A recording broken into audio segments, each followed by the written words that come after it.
Okay, Adam, can you tell me what you have there?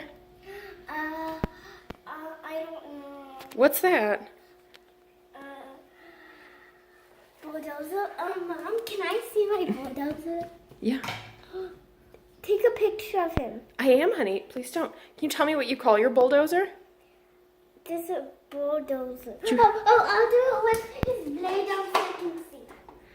But do you have a name you call him? Bulldozer.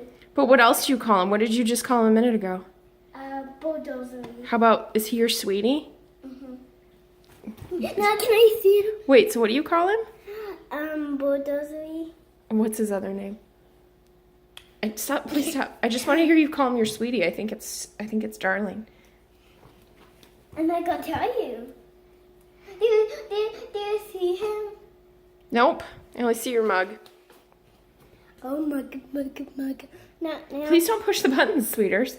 I'll push the square button. You have to go call your bulldozer your sweetie. Go stand over there and tell me that that's your sweetie. My sweetie.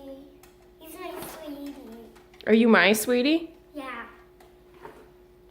Now can I press it? Yes. Okay.